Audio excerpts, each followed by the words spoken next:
En Chine, à la fin du XIIIe siècle, sous la dynastie Yuan, les premiers marchands, surtout les Hokkien de la province du Fujian, prennent la mer en direction de la péninsule malaise. Au siècle suivant, sous la dynastie Ming, leurs voyages se multiplient, encouragés par l'État impérial. Peu à peu, les commerçants s'installent dans les grands ports de la région, Malacca, Penang et Singapour. Là, ils épousent des femmes malaises et donnent naissance à une communauté nouvelle, issue du métissage de deux mondes que l'on appellera plus tard les Baba Nyonya.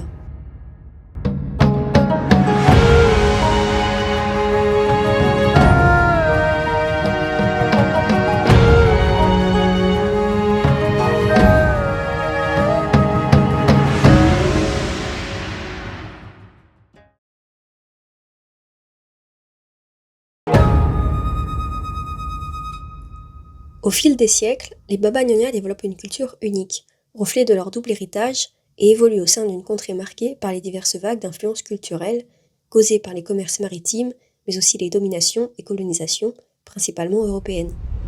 Il en découlait un langage unique, une créolisation du malais, de l'hokkien et de l'anglais, mais aussi des architectures chinoises au carrelage européen, des tenues malaisiennes aux motifs chinois, des vases faits en porcelaine chinoise aux influences florales de l'Europe et colorées de la Malaisie. Présents à Malacca, mais aussi à Penang et à Singapour, les Baba Nyonya deviendront au fil du temps un groupe social influent, notamment durant la colonisation britannique. Mais pour mieux comprendre leur place dans la société, il faut comprendre l'histoire coloniale de la Malaisie, celle qui débuta en 1511 sur un navire portugais.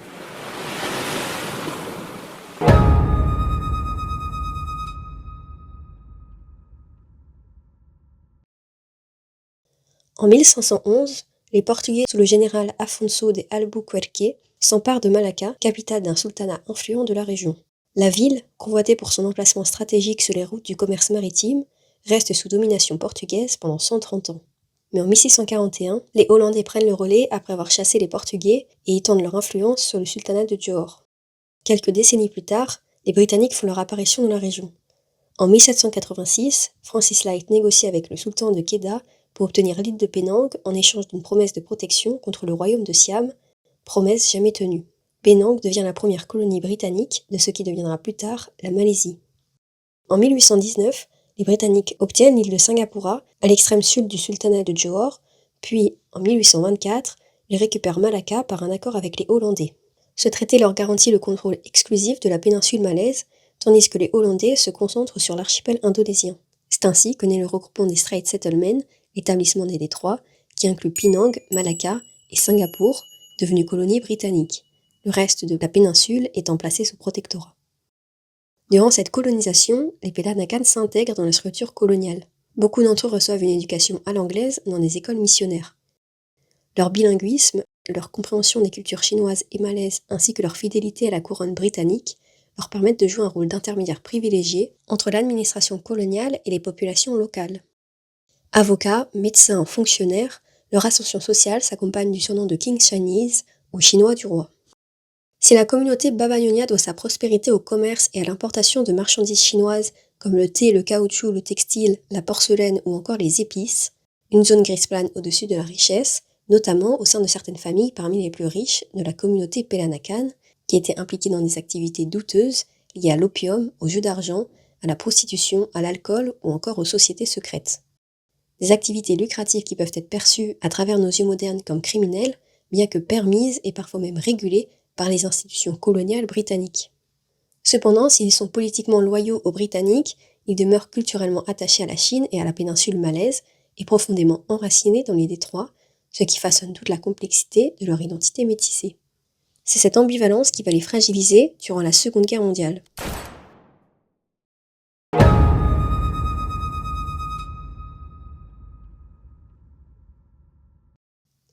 En 1941, l'Empire japonais envahit la péninsule malaise, affrontant les Britanniques qui se réfugient vers le sud. En 1942, les Japonais atteignent Singapour. Leur occupation, brève mais brutale, va marquer un tournant pour les Pelanakan, démunis de la protection britannique.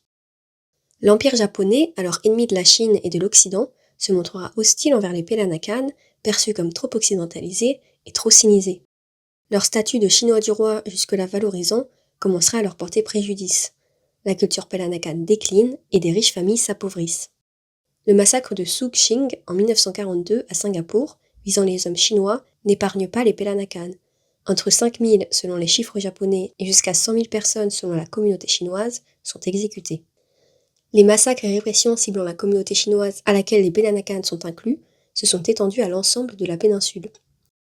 Parallèlement, les Pelanakan ont également subi des répressions et arrestations soupçonnées d'espionnage ou de sympathie envers les Britanniques.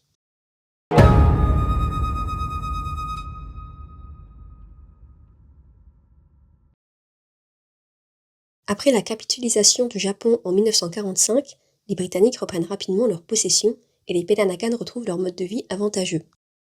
En 1946, les colons britanniques réforment leur colonie avec la création d'une première union, The Malaya Union, incluant les protectorats malais et les Strait Settlements, excepté Singapour qui devient une colonie distincte. Cette union avantageuse pour les Pelanakan, leur offrant la nationalité malaisienne, est mal vue par la société locale, notamment par les nationalistes malais et les sultans qui se verraient perdre leur souveraineté. L'union est abandonnée au bout de 2 ans en raison d'une vive opposition populaire, et en 1948, la Fédération de Malaya est créée, répondant aux attentes des Malais et des sultans. Cette même année, une insurrection communiste éclate, menée par l'armée de libération des peuples de Malaisie. Mais le statut social privilégié accordé aux Pelanakan par la couronne britannique les a éloignés de tout soutien au mouvement communiste et aux rébellions. Finalement, la Fédération de Malaya obtient son indépendance en 1957. Par la suite, de nouvelles lois favorisant les Malais, notamment la New Economic Policy dès 1971, contribuent au déclin de leur influence. Souvent assimilés aux communautés chinoises, les Pelanakan se sont progressivement effacés du paysage politique, leur rôle d'élite coloniale ne trouvant plus sa place dans la société malaisienne post-indépendance. Pendant ce temps, Singapour suit un chemin distinct. Après avoir obtenu une autonomie partielle, elle rejoint brièvement la Fédération de Malaisie en 1963. Mais les tensions ethniques et politiques, notamment la volonté malaisienne d'un État dominé par les Malais, mènent à une séparation en 1965. Singapour devient alors une cité-État indépendante, où le multiculturalisme est érigé en politique d'État. Pourtant, malgré le multiculturalisme assumé et la culture Pelanakan valorisée comme patrimoine national, la communauté Pelanakan perd en influence. Leur héritage est désormais davantage muséifié qu'actif politiquement. Leur identité hybride qui faisait leur force à l'époque coloniale devient progressivement plus culturelle que sociale.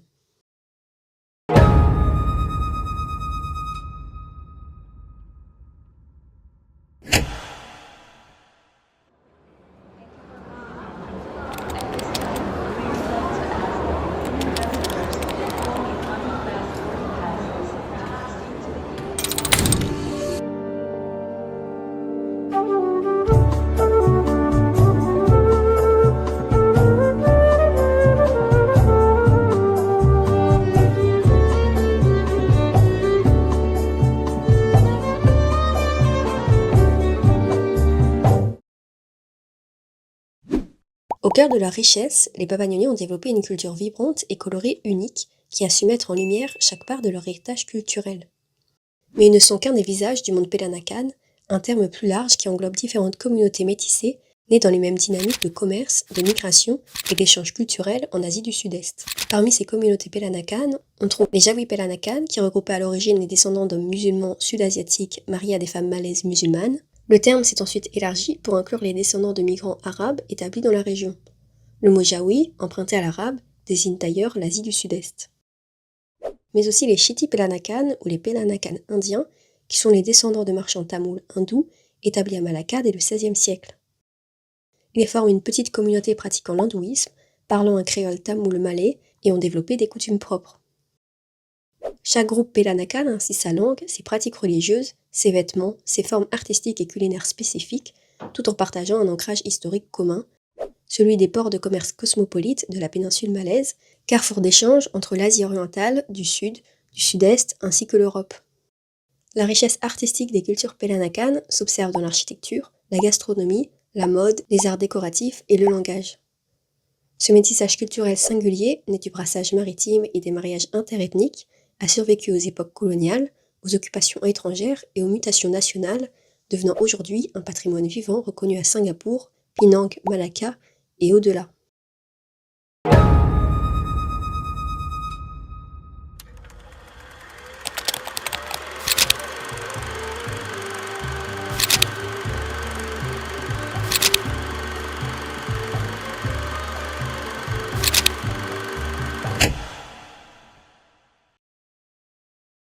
L'architecture Peranakan a fleuri dans les détroits au cours des XVIIIe et XIXe siècles. Elle se distingue par son esthétique hybride à la croisée de l'Asie orientale et de l'Europe de l'Ouest, enrichie d'influences locales. Les Peranakan ont adopté plusieurs éléments issus de l'architecture baroque européenne, tels que les colonnes ornementales et les moulures, tout en y intégrant des carrelages colorés d'inspiration Art Nouveau. Les carreaux en majolique, devenus extrêmement populaires dans la communauté, furent même surnommés tuiles Peranakan dans la région. Leurs motifs mêlaient souvent art déco floral et iconographie chinoise. Par ailleurs, les constructions Peranakan conservent de fortes racines chinoises, visibles notamment dans l'emploi de toits incurvés, d'iconographie comme les dragons, ou encore de boiseries ajourées. Ces éléments sont néanmoins adaptés au climat tropical et aux matériaux disponibles en Malaisie. Selon leur statut social, les familles Peranakan vivaient dans des habitations de taille et de styles variés. Aujourd'hui, deux types d'architecture représentative ont survécu à la modernisation urbaine, les shop house et les mansions.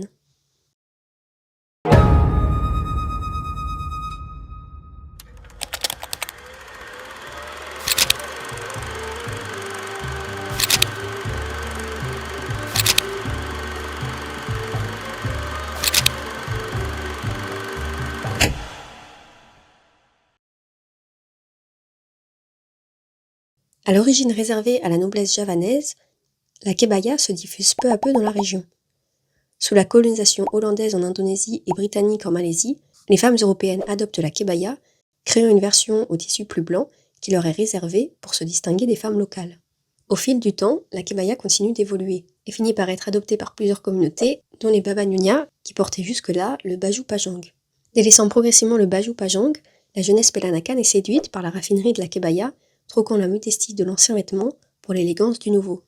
Les Peranakan adaptent alors la kebaya à leur goût, cintrée à la taille et enrichie de couleurs riches et aux tissus nobles comme la soie de Chine, importée grâce à leur réseau commercial, mais aussi de broderies et de tissus délicats européens comme la dentelle anglaise.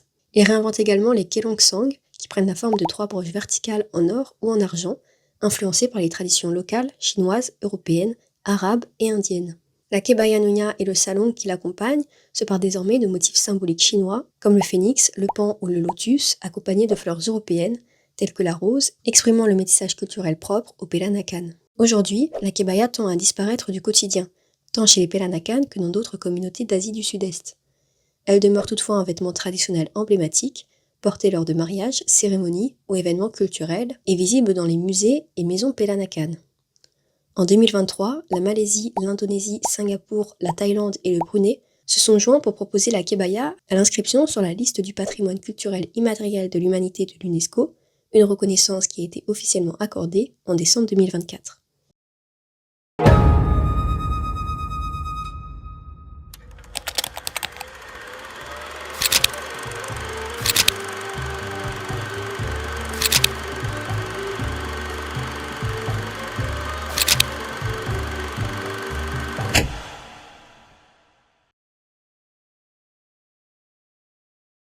Au fil du commerce maritime dans les détroits, les Baba Nyonya n'ont pas seulement importé de la soie de Chine, mais aussi une grande variété de biens précieux chinois, en particulier les porcelaines de la dynastie Qing.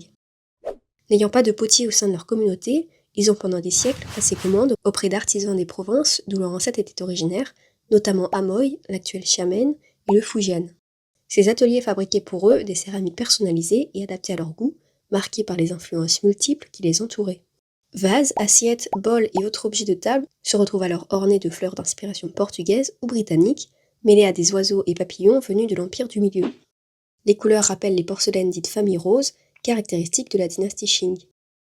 Bien que l'influence chinoise reste dominante du fait de la fabrication locale, les céramiques Baba Nyonya se distinguent par des touches européennes et des combinaisons de teintes éclatantes, propres au goût des Peranakan.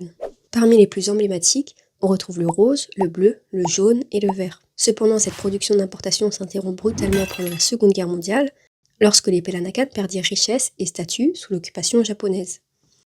Aujourd'hui, bien que le savoir-faire des anciens ateliers chinois reste figé dans le temps, certains artisans de Singapour et de Malaisie tentent de faire revivre cette tradition à travers des reproductions. Grâce aux efforts de valorisation de la culture Peranakan menés par le gouvernement et l'Office du tourisme de Singapour, notamment via musées et expositions, le nombre de collectionneurs a augmenté, renforçant l'intérêt pour ces pièces anciennes et faisant grimper leur valeur et leur rareté.